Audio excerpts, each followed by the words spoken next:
जब बीरबल को मिली बिना आग के खाना पकाने की चुनौती। दरबार में लगातार बीरबल की जीत देखकर दरबारियों का सिर फटने को था। खासकर चतुरलाल अब दिन रात यही सोचता रहता था, अगर अगली बार भी बीरबल जीत गया तो मेरी नाक ही कट जाएगी। नई साजिश। एक सुबह चतुरलाल अकबर के पास पहुंचा और बोला, चतुरलाल, जहां पनाह, अब की बार बीरबल को ऐसी चुनौती दीजिए जिसे कोई भी इंसान पूरा न कर सके। कहिए कि वह बिना आग के खाना पकाकर दरबार में लाए। दरबारियों ने मिलकर ताली बजाई और जोर से ठहाका लगाया। हाँ हाँ हाँ, बिना आग खाना। अब तो बीरबल फंसा। अकबर ने मुस्कुराते हुए फरमान सुनाया, अकबर, बीरबल, तुम्हें कल तक बिना आग के पका हुआ खाना दरबार में लाना होगा। अगर तुम असफल रहे तो सजा भी भारी होगी। बीरबल की सोच। बीरबल शांत होकर बोले, जहां पनाह, आपकी आज्ञा का पालन होगा। कल मैं बिना आग का बना खाना लेकर हाजिर होऊंगा। उनकी आंखों की चमक देखकर दरबारी हैरान रह गए, ये आदमी आखिर है कौन? हर बार कैसे बच निकलता है? अगले दिन का कमाल। अगले दिन दरबार सजा। सबकी नजरें दरवाजे पर थीं।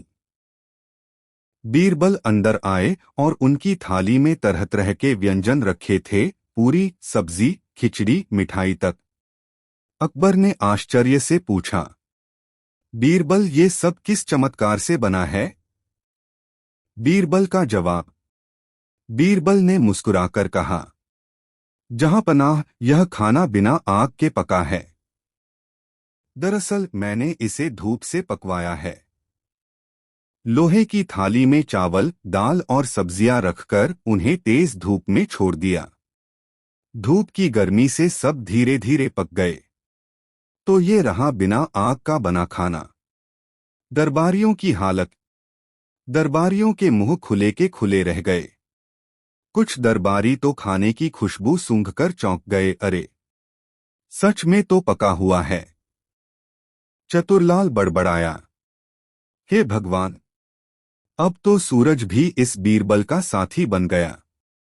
अकबर की खुशी।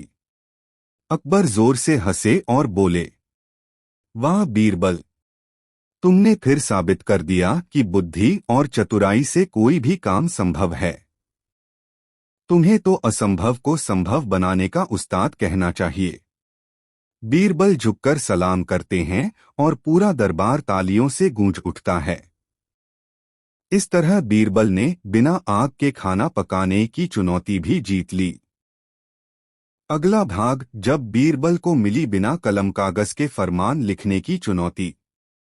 बीरबल की जीतों का सिलसिला जारी था। अब तो दरबारियों की हालत खीर में पड़ी मिर्च जैसी हो गई थी। हर जीत उनके दिल में जलन भर देती थी। चतुरलाल की नई चाल। एक दिन चतुरलाल ने अकबर के कान में फुसफुसाया, चतुरलाल, जहां पनाह, बीरबल तो अब हद ही पार कर चुका है। अगर आप सचमुच उसकी बुद्धि की परीक्षा लेना चाहते हैं तो उसे ऐसी चुनौती दीजिए जो किसी भी इंसान के बस की न हो। कहिए कि वह बिना कलम और कागज के दरबार का फरमान लिखकर दिखाए। अकबर मुस्कुराए और बोले, वाह, ये तो मजेदार चुनौती है। बीरबल, कल तक तुम्हें बिना कलम और कागज के फरमान लिखना होगा। पूरा दरबार खिलखिलाकर हंस पड़ा। हाँ हाँ हाँ, अब तो बीरबल गया। बिना कलम कागज लिखेगा कैसे? बीरबल की सोच। बीरबल ने शांति से सिर झुकाया और कहा, जहां पनाह, आपकी आज्ञा का पालन होगा।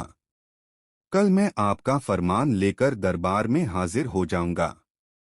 अगले दिन का नजारा। अगले दिन सबकी नजरें दरवाजे पर थीं। बीरबल अंदर आए और उनके हाथ में कोई कागज या कलम नहीं थी। अकबर ने हंसते हुए पूछा, तो बीरबल, कहाँ है तुम्हारा लिखा फरमान? बीरबल की अगला भाग, जब बीरबल को मिली बिना सीढ़ी के आसमान छूने की चुनौती। दरबार में हर बार बीरबल की जीत देखकर चतुरलाल की हालत ऐसे हो रही थी जैसे कड़ाही में पकती पकौड़ी। उसकी नींद उड़ गई थी, भूख मर गई थी, और सपनों में भी बीरबल का चेहरा दिखने लगा था। नई चाल। एक दिन चतुरलाल ने अकबर से कहा, चतुरलाल, जहां पनाह, बीरबल की बुद्धि पर अब हमें शक होने लगा है। अगर वह सच में इतना ही बुद्धिमान है तो उससे कहिए कि वह बिना सीढ़ी के आसमान छूकर दिखाए। अकबर ने हंसते हुए कहा, वाह, यह तो मजेदार चुनौती है। बीरबल, कल तक तुम्हें बिना सीढ़ी के आसमान छूना होगा। पूरा दरबार हंसी से लोटपोट हो गया। हाँ हाँ हाँ, अब की बार तो बीरबल गया। बीरबल की सोच। बीरबल ने झुककर कहा, जहां पनाह, आपकी आज्ञा का पालन होगा। कल मैं दरबार में आसमान छूकर दिखाऊंगा। दरबारियों ने कानाफूसी शुरू कर दी। अब देखना, कल इसकी बेइज्जती पूरे दरबार में होगी।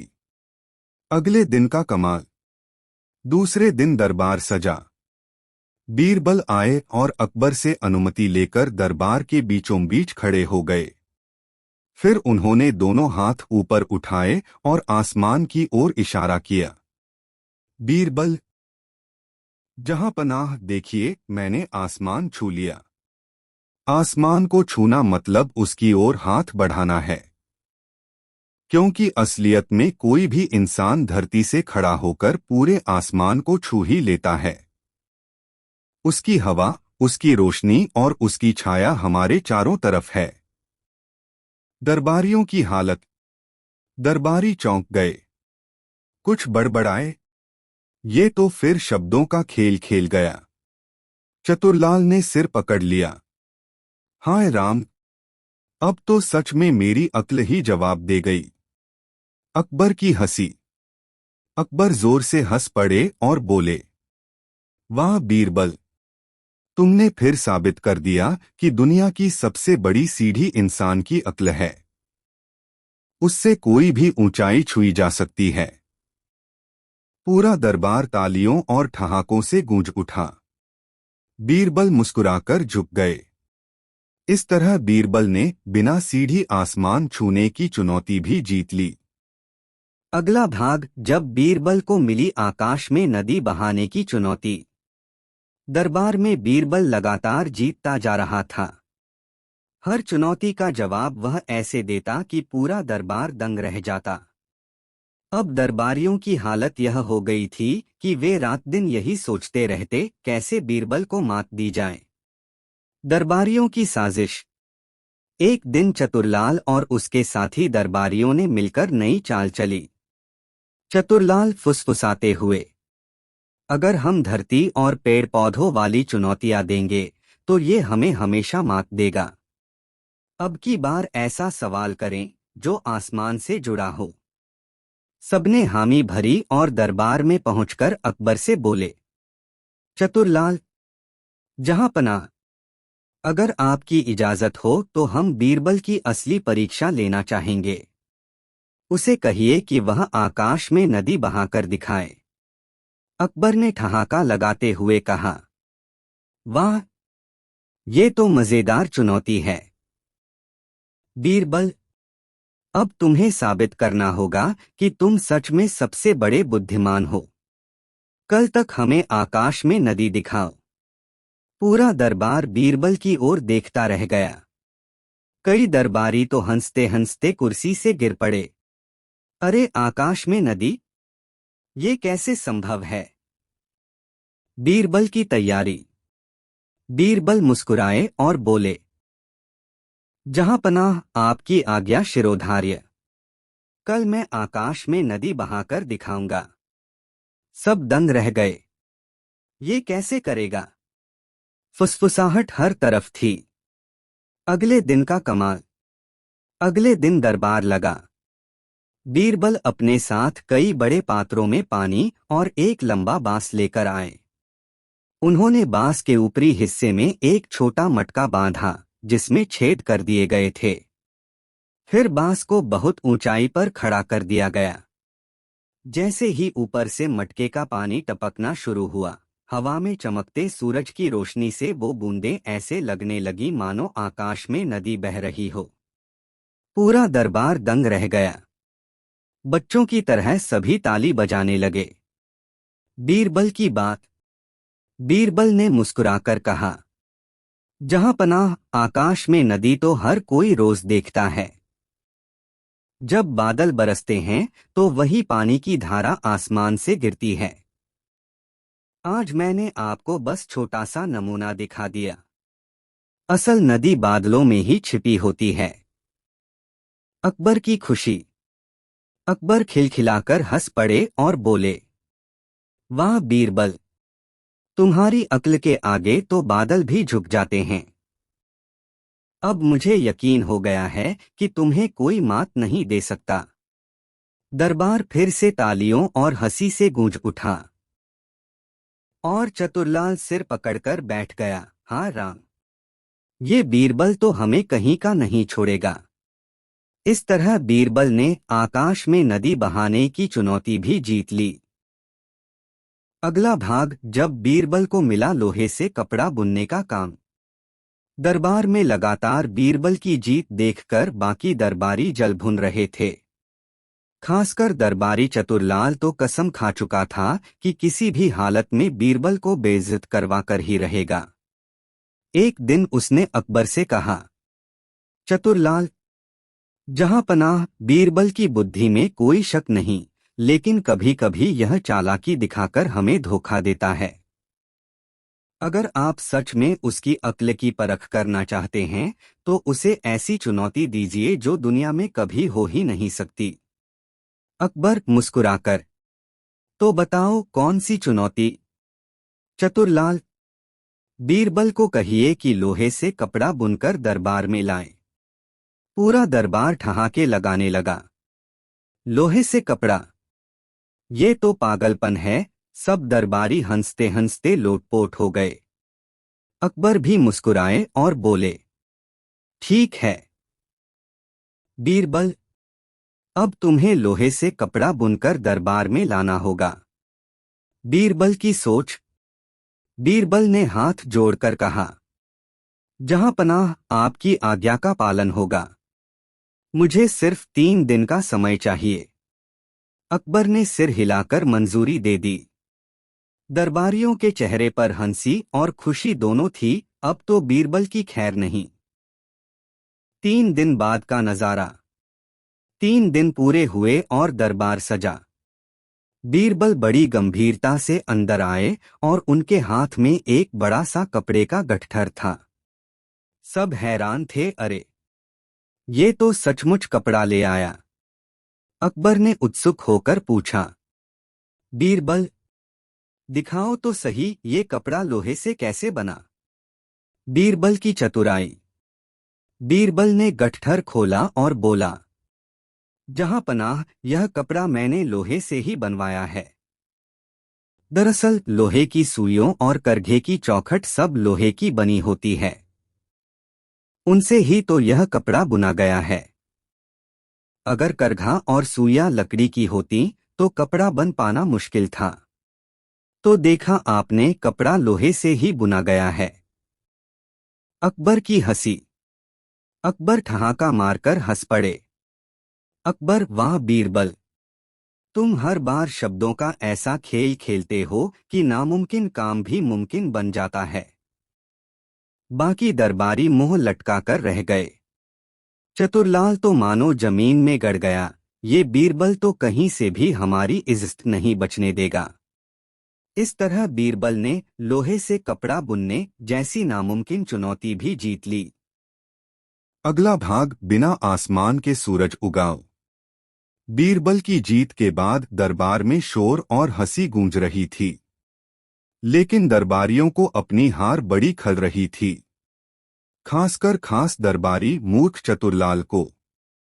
उसने अकबर के कान में फुसफुसाया, चतुरलाल जहांपनाह, ये तो हमेशा हमें मात देता है। अगर ऐसे ही चलता रहा तो हम सबकी इज्जत मिट्टी में मिल जाएगी। अकबर ने मुस्कुराकर कहा। अकबर, ठीक है, अब देखते हैं अगली चुनौती पर बीरबल का क्या हाल होता है। अकबर ने दरबार में ऊंची आवाज में कहा। अकबर, बीरबल, अगर तुम इतने ही बुद्धिमान हो तो कल तक हमें बिना आसमान के सूरज उगाकर दिखाओ। पूरा दरबार खिलखिलाकर हंस पड़ा।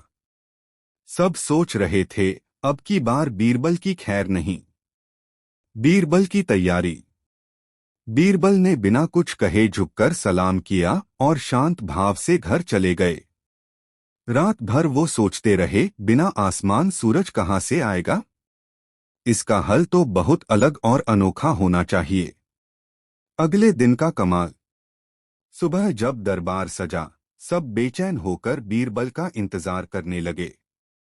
बीरबल जब आए तो उनके हाथ में एक बड़ा सा थाल था जिस पर लाल पीला कपड़ा ढका हुआ था। अकबर मुस्कुराते हुए। तो बीरबल, सूरज लाए हो? बीरबल ने कपड़ा हटाया। उसमें एक बड़ा गोल दर्पण रखा था जो सूरज की किरणों को पकड़कर पूरे दरबार में चमक फैला रहा था।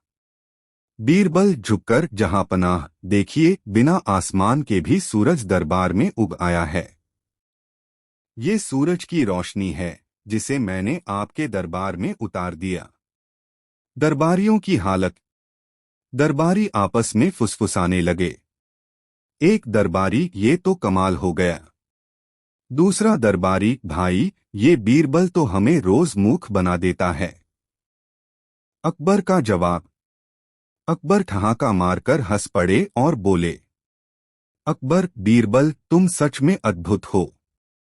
चुनौती कितनी भी अजीब हो, तुम हमेशा रास्ता निकाल ही लेते हो। लगता है हमें तुम्हें चुनौती देने से पहले 100 बार सोचना चाहिए।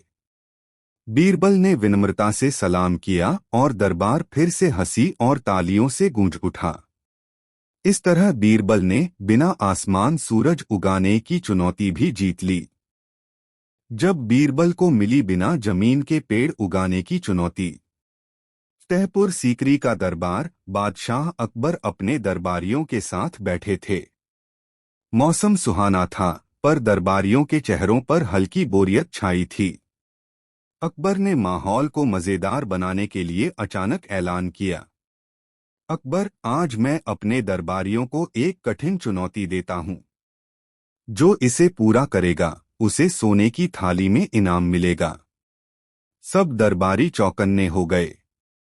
अकबर, चुनौती ये है कि बिना जमीन के पेड़ उगाकर दिखाओ। दरबार में सन्नाटा छा गया। सबके चेहरे ऐसे हो गए जैसे किसी ने उनके सिर पर भारी मटका रख दिया हो। मूर्ख दरबारी, जहांपना, ये तो नामुमकिन है। बिना मिट्टी, बिना खेत, बिना जमीन, पेड़ कहाँ से उगेगा? अकबर मुस्कुराए, उन्हें पता था कि असली खेल अब शुरू होगा। सबकी नजरें बीरबल पर टिक गईं। बीरबल की चालाकी। बीरबल चुपचाप मुस्कुराए और बोले। बीरबल, जहांपनाह, मुझे थोड़ा वक्त चाहिए। कल तक मैं आपको बिना जमीन का पेड़ दिखा दूंगा। अकबर ने हामी भर दी। अगले दिन का करिश्मा। दूसरे दिन दरबार सजा। सब उत्सुक थे, आखिर बीरबल कैसे इस असंभव काम को मुमकिन बनाएंगे। बीरबल बड़े गौरव के साथ आए और एक गमले में नीम का पौधा लेकर खड़े हो गए। अकबर हैरान होकर, ये क्या है बीरबल? ये तो गमला है, इसमें मिट्टी है। बीरबल मुस्कुराते हुए, जहांपनाह, गमला जमीन नहीं है।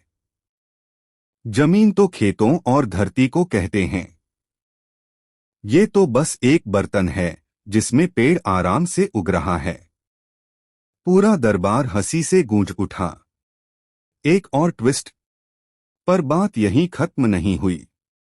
बीरबल ने दूसरा चमत्कार भी दिखाया। उन्होंने पानी से भरा एक कांच का जार सामने रखा जिसमें उन्होंने एक पौधा रखा था। बीरबल, जहांपनाह, ये देखिए, बिना मिट्टी और बिना जमीन के भी पेड़ उग सकता है। इसे ही विद्या वाले लोग जल खेती कहते हैं। अकबर और सारे दरबारी दंग रह गए। नतीजा, अकबर खिलखिलाकर हंस पड़े और बोले, अकबर, वाह बीरबल, तुमने फिर साबित कर दिया कि अक्ल ही असली ताकत है। तुम्हारे जैसे नवरत्न पर हमें गर्व है।